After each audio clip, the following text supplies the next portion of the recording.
नमः शिवाय। श्री विष्णु की पराजय में दधीचि मुनि के शाप को कारण बताते हुए दधीचि और अक्षु के विवाद का इतिहास। मृत्युंजय मंत्र के अनुष्ठान से दधीचि की अवध्यता तथा श्री हरि का अक्षु को दधीचि की पराजय के लिए यत्न करने का आश्वासन। नमः शिवाय। सूत जी कहते हैं कि महर्षियों, अमित बुद्धिमान ब्रह्मा जी की कही हुई यह कथा सुनकर दवित श्रेष्ठ नारद विस्मय में पड़ गए। उन्होंने प्रसन्नतापूर्वक प्रश्न किया कि नारद जी ने पूछा कि पिताजी, भगवान विष्णु शिव जी को छोड़कर अन्य देवताओं के साथ दक्ष के यज्ञ में क्यों चले गए, जिसके कारण वह उनका तिरस्कार हुआ? क्या वे प्रलयकारी पराक्रम वाले भगवान शंकर को नहीं जानते थे?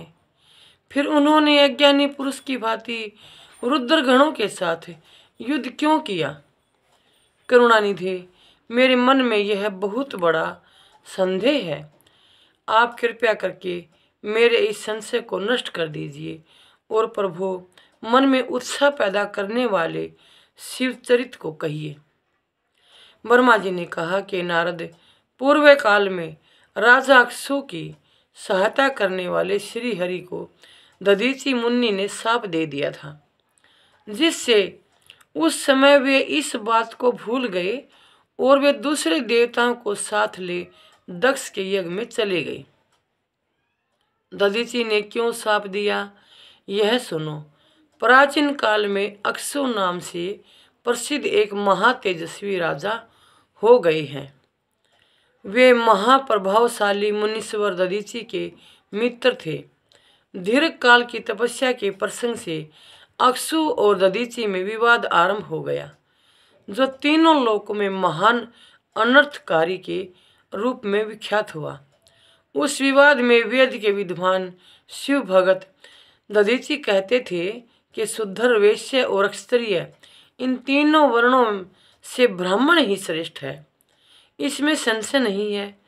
महामुनि दधीचि की वह बात सुनकर धन वैभव के मद से मोहित हुए राजा अक्षु ने उसका इस प्रकार प्रतिवाद किया। अक्षु बोले कि राजा इंद्र आदि 8 लोकपालों के स्वरूप को धारण करता है।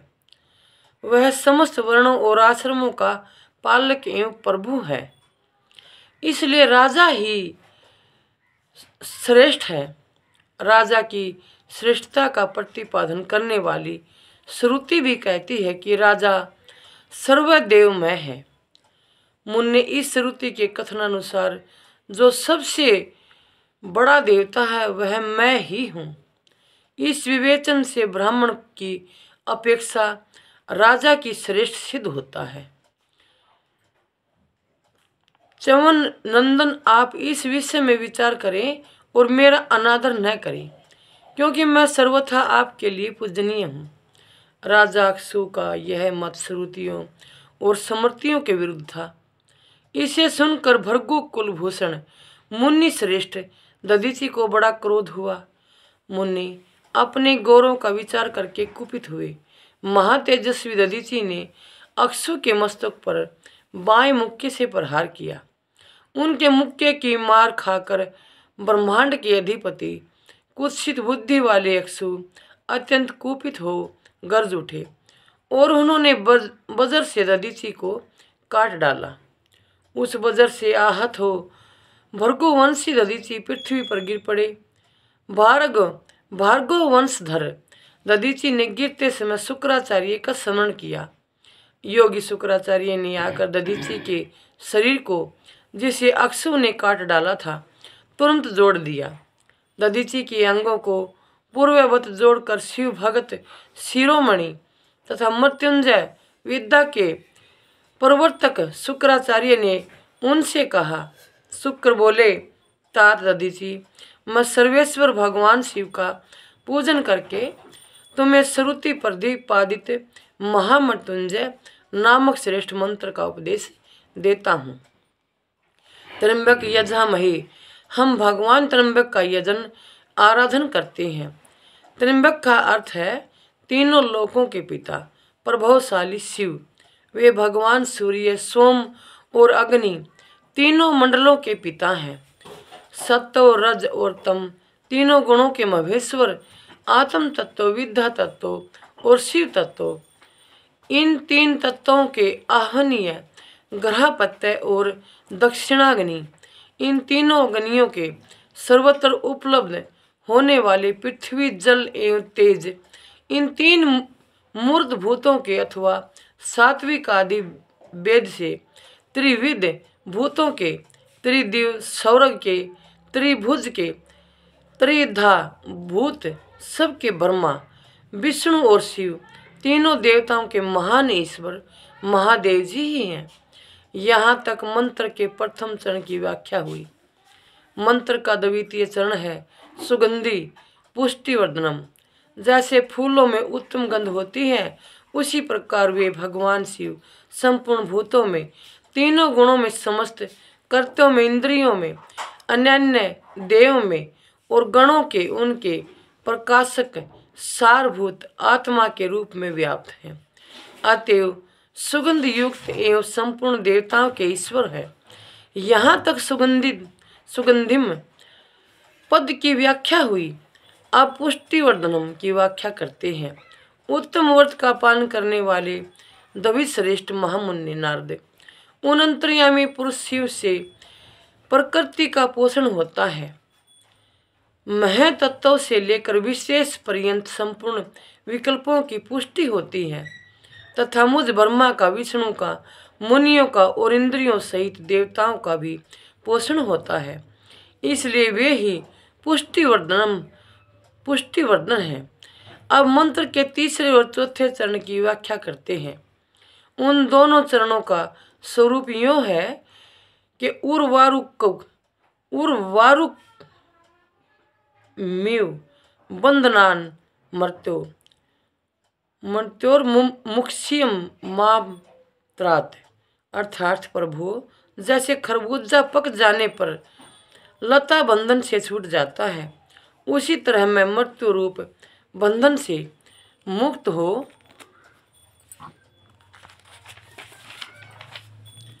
जाऊं, अमृत पद मोक्ष से पृथक न होऊं।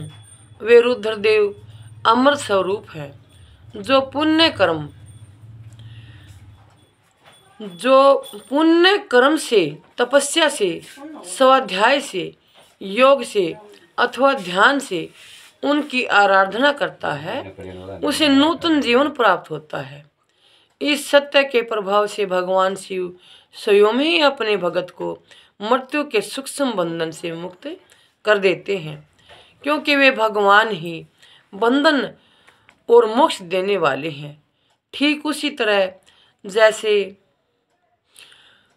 उर्वारुक अर्थात ककड़ी का पौधा अपने फल को संयम ही लता के बंधन में बांधे रखता है और पक जाने पर संयम ही उसे बंधन से मुक्त कर देता है।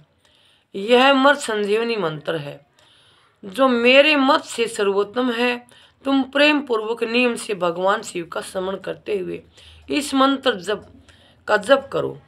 जप और हवन के पश्चात इसी से अभिमंत्रित किए हुए जल को दिन और रात में पियो तथा शिव विग्रह के समीप बैठकर उन्हीं का ध्यान करते रहो।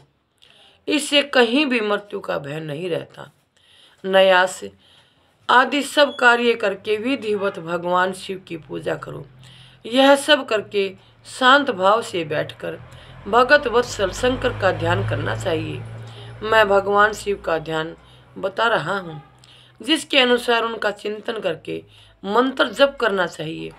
इस तरह मंत्र जप करने से बुद्धिमान पुरुष भगवान शिव के प्रभाव से उस मंत्र को सिद्ध कर लेता है। मृत्युंजय का ध्यान। हस्तांबोज युगस्थ कुंभ युगलाधु धुदत्र तो सिर शिक्षंत कर्णोर युगेन ददते स्वांके सुकुंभो करो अक्षत्र मृगहस्त मम्बुजत गत मुर्दस्त चंद्र सवस्त पीयु सार्धतनु भजे सगीरिज त्रक्ष च मृत्युंजयम।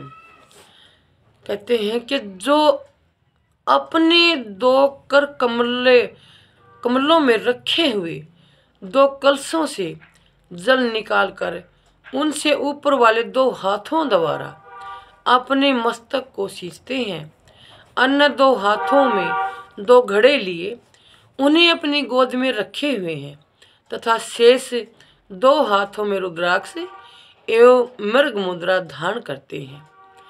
कमल के आसन पर बैठे हैं, सिर पर स्थित चंद्रमा से निरंतर झरते हुए अमृत से जिनका सारा शरीर भीगा हुआ है तथा जो तीन नेत्र धारण करने वाले हैं तीन नेत्र धारण करने वाले हैं उन भगवान मृत्युंजय का जिनके साथ गिरिराज नंदिनी उमा भी विराजमान है मैं भजन चिंतन करता हूँ। वर्मा जी कहते हैं कि तात मुनि श्रेष्ठ दधीचि को इस प्रकार उपदेश देकर शुक्राचार्य भगवान शंकर का स्मरण करते हुए अपने स्थान को लौट गए। उनकी वह बात सुनकर महामुनि दधीचि बड़े प्रेम से शिव जी का स्मरण करते हुए तपस्या के लिए वन में गए। वहां जाकर उन्होंने विधि पूर्वक महामृत्युंजय मंत्र का जप और प्रेम पूर्वक भगवान शिव का चिंतन करते हुए तपस्या प्रारंभ की। दीर्घ काल तक उस मंत्र का जप और तपस्या द्वारा भगवान शंकर की आराधना करके दधीचि ने महामृत्युंजय शिव को संतुष्ट किया। महामुनि ने उस जप से प्रसन्नचित हुए भगत वत्सल भगवान शिव दधीचि के प्रेमवश उनके सामने प्रकट हो गए। अपने प्रभु शंभु का साक्षात दर्शन करके मुनीश्वर दधीचि को बड़ी प्रसन्नता हुई। उन्होंने विधि पूर्वक प्रणाम करके दोनों हाथ जोड़कर भक्ति भाव से शंकर का स्तवन किया।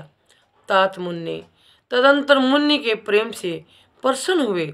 शिव ने च्यवन कुमार दधीचि से कहा कि तुम वर मांगो। भगवान शिव का यह वचन सुनकर भगत शिरोमणि दधीचि दोनों हाथ जोड़कर नतमस्तक हो भगत वत्सल शंकर से बोले। दधीचि ने कहा कि देव देव महादेव मुझे 3 वर दीजिए, मेरी हड्डी बजर हो जाए, कोई भी मेरा वध न कर सके और मैं सर्वत्र अधीन रहूं, कभी मुझ में दीनता न आए। दधीचि का यह वचन सुनकर प्रसन्न हुए परमेश्वर शिव ने तथास्तु कहकर उन्हें वे 3 वर दे दिए। शिव जी से 3 वर पाकर वेद मार्ग में प्रतिष्ठित महामुनि दधीचि आनंद मगन हो गए और शीघ्र ही राजा अक्षु के स्थान में गए। महादेव जी से अवध्यता वज्र में अस्थि और अधीनता पाकर दधीचि ने राजेंद्र अक्षु के मस्तक पर लात मारी। फिर तो राजा अक्षु ने भी क्रोध करके दधीचि पर वज्र से प्रहार किया। वे भगवान विष्णु के गौरव से अधिक गौरव में भरे हुए थे, परंतु अक्षु का चलाया हुआ वह वज्र परमेश्वर शिव के प्रभाव से महात्मा दधीचि का नाश न कर सका। इससे ब्रह्म कुमार अक्षु को बड़ा विस्मय हुआ। मुनीश्वर दधीचि की औद्धत्या अधीनता तथा वज्र से भी बढ़ चढ़कर प्रभाव देखकर ब्रह्मा कुमार अक्षु के मन में बड़ा आश्चर्य हुआ। उन्होंने शीघ्र ही वन में जाकर इंद्र के छोटे भाई मुकुंद की आराधना आरंभ की। वे शरणागत पालक नरेश मृत्युंजय सेवक दधीचि से पराजित हो गए थे। अक्षु की पूजा से गरुड़ध्वज भगवान मधुसूदन बहुत संतुष्ट हुए। उन्होंने राजा को दिव्य दृष्टि प्रदान की। उस दिव्य दृष्टि से ही जनार्दन देव का दर्शन करके उन गरुड़ध्वज को अक्षु ने प्रणाम किया और प्रिय वचनों द्वारा उनकी स्तुति की। इस प्रकार देवेश्वर आदि से प्रसन्नचित उन अजय ईश्वर श्री नारायण देव का पूजन और स्तवन करके राजा ने भक्ति भाव से उनकी ओर देखा तथा उन जनार्दन के चरणों में मस्तक रखकर प्रणाम करने के पश्चात उन्हें अपना अभिप्राय सूचित किया। राजा बोले कि भगवान दधीचि नाम से प्रसिद्ध एक ब्राह्मण है जो धर्म के ज्ञाता हैं। उनके हृदय में विनय का भाव है। वे पहले मेरे मित्र थे। इन दिनों रोग शोक से रहित मृत्युंजय महादेव जी की आराधना करके वे उन्हीं कल्याणकारी शिव के प्रभाव से समस्त अस्त्र शस्त्रों द्वारा सदा के लिए अवधेय हो गए हैं। एक दिन उन महा तपस्वी दधीचि ने भरी सभा में आकर अपने बाएं पैर से मेरे मस्तक पर बड़े वेग से अवहेलना पूर्वक प्रहार किया और बड़े गर्व से कहा, मैं किसी से नहीं डरता। हरे वे मृत्युंजय से उत्तम वर पाकर अनुपम गौरव से भर गए हैं।